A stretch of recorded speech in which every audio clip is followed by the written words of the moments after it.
दोस्तों, महाराष्ट्र में केंद्रीय मंत्री की बेटी के साथ हुए छेड़छाड़ मामले पर एक और बहुत बड़ी खबर सामने आई है। महिला और बेटियों की सुरक्षा का दावा ठोकने वाली भाजपा की डबल इंजन सरकार में केंद्रीय मंत्री की बेटी के साथ हुए छेड़छाड़ मामले पर एक और बहुत बड़ा हैरान कर देने वाला खुलासा हुआ है। केंद्रीय मंत्री की नाबालिग बेटी के साथ हुए छेड़छाड़ मामले में आरोप है कि पुलिस ने भाजपा नेता सहित 3 आरोपियों को गिरफ्तार किया है, जिनमें से एक आरोपी को नाबालिग बताया गया और बाकी के 2 आरोपियों की धरपकड़ जारी है। बता दें, भाजपा की डबल इंजन सरकार में महाराष्ट्र के अंदर 28 फरवरी को भाजपा सरकार के केंद्रीय मंत्री रक्षा खड़से की नाबालिग बेटी के साथ छेड़छाड़ हुए, जिसके बाद से महाराष्ट्र के सीएम देवेंद्र फडणवीस की जमकर फजीहत हो रही है। महाराष्ट्र में नाबालिग बेटी के साथ हुए छेड़छाड़ मामले पर केंद्रीय मंत्री रक्षा खड़से महाराष्ट्र सरकार पर भयंकर गुस्से से लाल हैं। कहा, यह घटना बड़ी गंभीर है। मैं गुजरात जा रही थी तो बेटी को सुरक्षा गार्ड और कार्यालय कर्मचारियों के साथ भेज दिया था। उसके दोस्त भी साथ थे। वहां पहुंचने पर कुछ बदमाशों ने उनका पीछा किया। वो लड़के लड़कियों का पीछा कर रहे थे, जहां जाती वहीं चल जाते। मैंने इस संबंध में मुख्यमंत्री से 2 बार बात की। मैं हैरान हूं कि इतनी सुरक्षा के बीच लोगों के साथ इस तरह से छेड़छाड़ होती है तो आम लड़कियों के साथ क्या होता होगा। अब इसी मामले के जवाब में महाराष्ट्र के सीएम देवेंद्र फडणवीस ने कहा, एक पार्टी के कुछ पदाधिकारी हैं जिन्होंने ये काम किया है। ये घटिया हरकत है। पुलिस ने मामला दर्ज कर लिया है और कुछ लोगों को गिरफ्तार भी किया गया है। उन्हें माफ नहीं किया जा सकता। सख्त कार्रवाई की जाएगी। महाराष्ट्र सरकार के इस बयान के बाद विरोधी दल भाजपा की डबल इंजन सरकार में महिला और बेटियों की सुरक्षा के दावों की पोल खोलकर रख दी। अखिल भारतीय महिला कांग्रेस अध्यक्ष अलका लांबा ने भाजपा की डबल इंजन सरकार पर इतने बड़े गंभीर आरोप लगा दिए जिसे सुन आपके पैरों तले जमीन खिसक जाएगी। अलका लांबा महाराष्ट्र में केंद्रीय मंत्री रक्षा खड़से की नाबालिग बेटी के साथ हुए छेड़छाड़ मामले पर मुख्य आरोपी को बेनकाब करते हुए कहा कि भाजपा का ही पूर्व पार्षद पीयूष मोरे है जो मंत्री जी की नाबालिग बेटी के साथ गंदी हरकत की।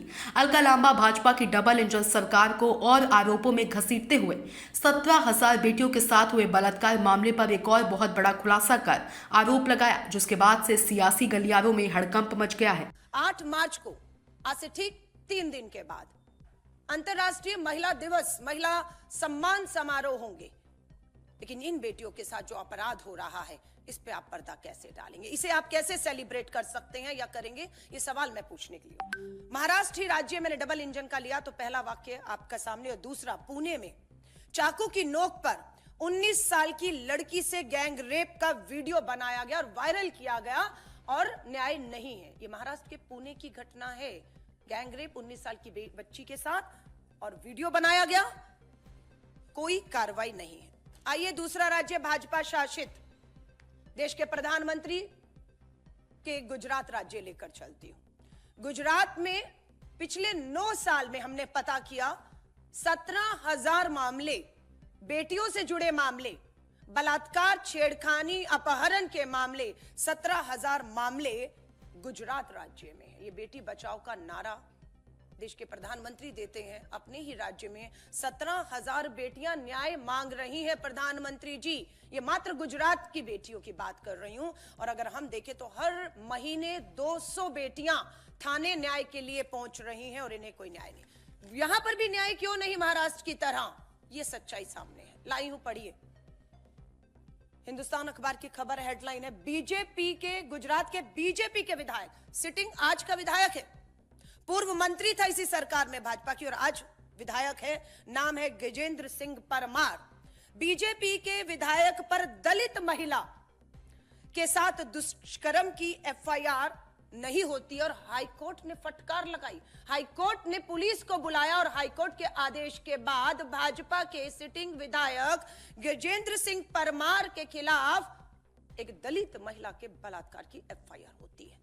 ये साफ दिखाता है कि भाजपा की डबल इंजन की सरकार बेटियों के खिलाफ एफआईआर या न्याय दिलाना, उनके मामलों में उनके साथ नहीं, पूरी तरह अपराधियों के साथ खड़ी है। इसलिए बेटियों को अदालत के चक्कर काट के अदालत से आदेश लेकर एफआईआर तक, जो प्रधानमंत्री जी कहते हैं नए कानून आ गए हैं, अब एफआईआर घर बैठे बैठे होंगी।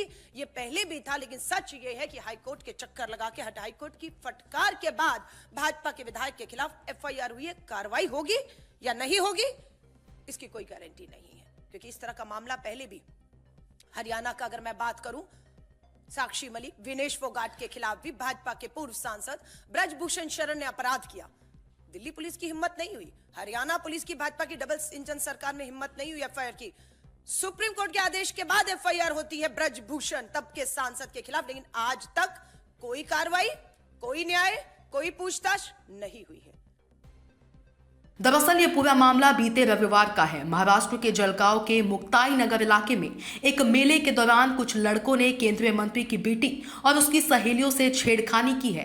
मामले की शिकायत खुद मंत्री रक्षा खड़से ने मुक्ताई नगर थाने में की है। रक्षा खड़से ने मांग की है कि पुलिस छेड़छाड़ करने वालों को गिरफ्तार करे। मामले पर एसडीओपी कृष्णत पिंगले ने बताया कि 28 फरवरी को कोथली गांव में एक यात्रा थी। इसी यात्रा में अनिकेत घुई और उसके साथ दोस्तों ने 3-4 लड़कियों का पीछा किया और उनके साथ छेड़छाड़ की। इस मामले में prevention of child from sexual offence act के साथ साथ आईटी एक्ट की धाराओं में मामला दर्ज किया है, जिनमें जलगांव एसपी महेश्वर रेड्डी के मुताबिक 7 लोगों के खिलाफ एफआईआर दर्ज की गई थी। 4 आरोपियों को गिरफ्तार कर लिया, जिनका नाम अनिकेत भोई, किरण माली, अनुज पाटिल है। आरोपी अनिकेत का पिछला आपराधिक रिकॉर्ड रहा है। चौथा आरोपी नाबालिग है। वहीं एक और हैरान कर देने वाली बात सामने आई है। एकनाथ खड़से की बहू है रक्षा खड़से के ससुर पूर्व मंत्री एकनाथ खड़से ने कहा कि पुलिस को पहले भी इन युवकों के खिलाफ कई शिकायतें मिल चुकी हैं। ये लड़के शातिर अपराधी हैं। महाराष्ट्र में महिलाओं के खिलाफ अपराध बढ़े हैं। अपराधियों को पुलिस का डर नहीं है। मैंने इस संबंध में डीएसपी और आईजी से बात की है। Bureau report D K Tripathi, Saam TV digital. Subscribe करें साम टीवी, क्योंकि हम आ गए हैं अब आपके बीच। दिखाएंगे सत्ता के वादों और अपराधियों के एक एक कारनामे की हकीकत। और हाँ, अगर आपके पास भी हो कोई ऐसी खबर तो कमेंट करके हमें बताएं, क्योंकि बिना डर और दबाव के हम दिखाते हैं हर एक खबर डंके की चोट पर।